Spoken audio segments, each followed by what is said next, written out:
Have a 2000 Jeep Wrangler. Gonna do front ball joints on the front end. Okay.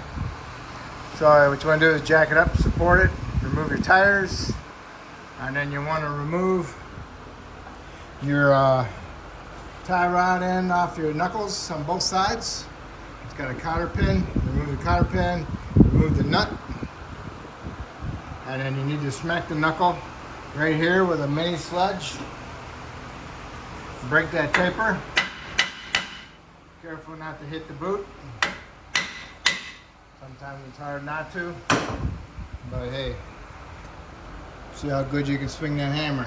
Alright. You can do that on both sides, alright? You can do them both sides at one time, or you do one side at a time, but okay. And we're going to do this side. Next you want to do is remove the cotter pin off your axle.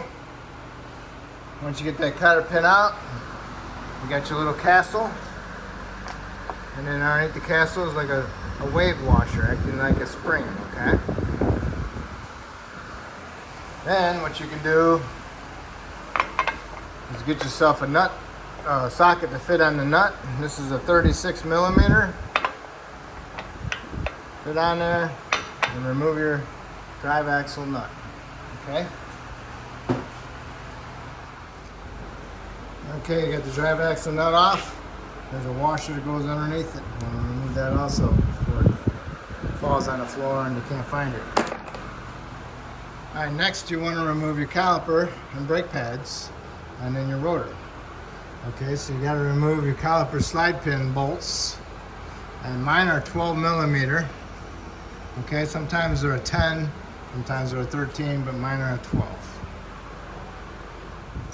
Okay, got my bolts out, slide pin bolts. Now, what you can do is get your rotor off. Can't pry it off from the top because the pads have a notch there and a notch there. Fits in there. So you move it from the bottom, okay? Get a screwdriver, pry it up. Okay?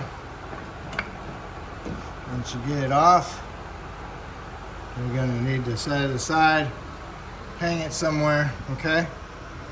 As always, I'm unprepared. Alright, then we can remove our rotor. If your rotor is bonded on there, you put some penetrant on it, smack it with a hammer on here. If you're keeping the rotor, do not smack the pad surface on the rotor, okay? Alright, now that you got your rotors off, spray it down with some penetrant all over your hub bearing and your bolts, inside and outside. Okay, let it soak. Then you need a 12.13 to go onto your hub bearing bolts, which are right there. They're 12 points. Okay.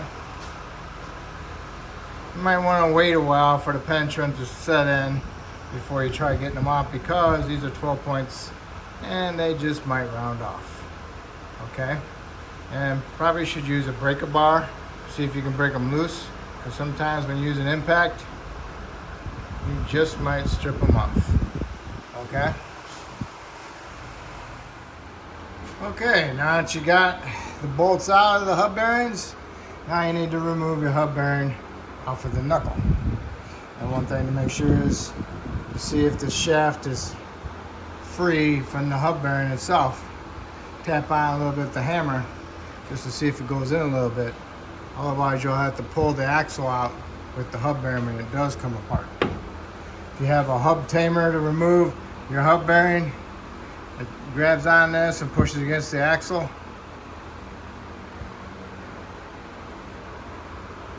I don't. I have to use a hammer and I have to hit it on the sides. And what that does is, if the bearing is bad, it will separate a little bit and cause it to be loose, and also vibrate your studs loose on this particular model. I got the other side apart. The axle cane was stuck inside here. I tried to get it not to come out with it, but it did. And a couple of my studs came out with it. And there is some play in my hub bearing now. So So now I'm gonna have to get 2 hub bearings just to be on the safe side. Okay. What I do is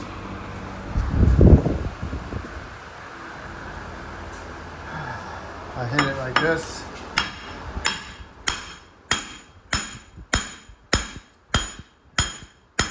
Work my way around.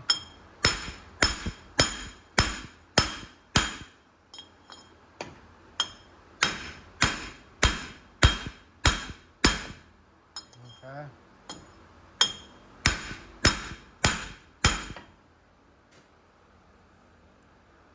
You just gotta keep working at it. And another thing on these Jeeps, these knuckles, they wear out right here where the brake pad sits. This one's not too bad. Got a little bit of an edge there. But if yours are wore out, you'll need to replace the knuckle. And you're gonna be doing the knuckle anyway, take the knuckle off. Anyway, that one has got some wear to it. I don't know if you can see the hump right there. But if you run your finger across yours, you'll feel it. Okay? This has got a low spot, high, and then another low spot. You can sand them down a little bit. I wouldn't do too much, okay? Alright, so I got my axle. Pull my axle out. Careful you don't drag it. Try to pick that end up just a little bit and you pull it out so it doesn't drag across the seal inside of the pumpkin. This side, the shaft is only 10 inches long, so it's a lot easier to work with. Okay. Okay, I got my hub bearing loose. My axle's stuck inside of it. So what I'm gonna do is pull it out. I'll try to put a little bit of tension on it, see how I'm moving it up and down. Because what you want to do is you want to get it off. So it will.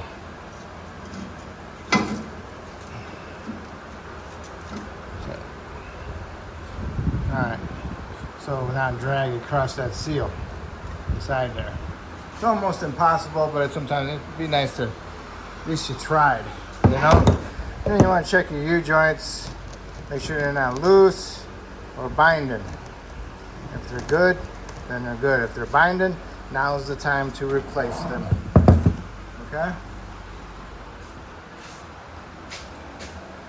So when you're going together, you need to clean this up. And your caliper slide mount part on your knuckle. And next what we're going to do is remove the cotter pins off our nuts, castle nuts, and then remove our castle nuts off our ball joints.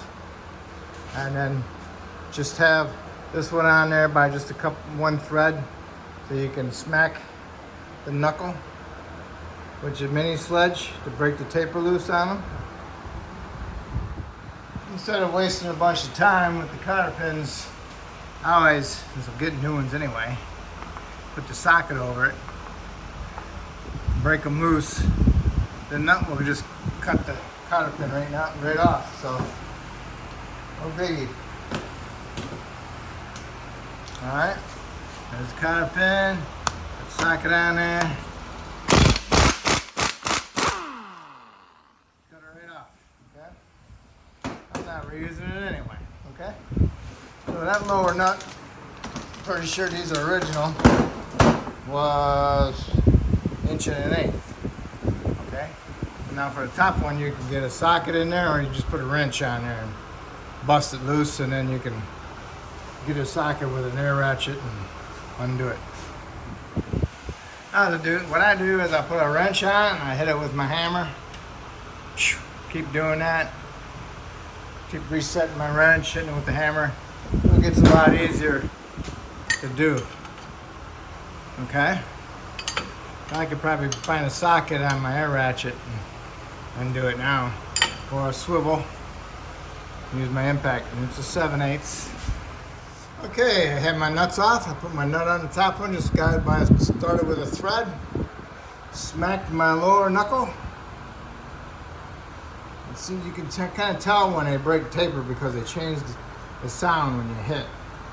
If it sounds different after you're hitting a couple times, then go up to the top one and hit it, and there it is, broke loose. Alright, so now there's your ball joints. Pretty sure there's no clips on the top one, definitely no clips on the bottom one. Snap rings. So we need to remove the top one first, okay? Because we need to push down through this hole down for that one. So we need to remove the top one first. So that's the part it sits against. And you're gonna get the other one, it's gonna push up against it and bring it up that way. Bring it up to the top. Put the tool on it like that. And hit your gun. And we'll push it up. Alright, it's pushed up.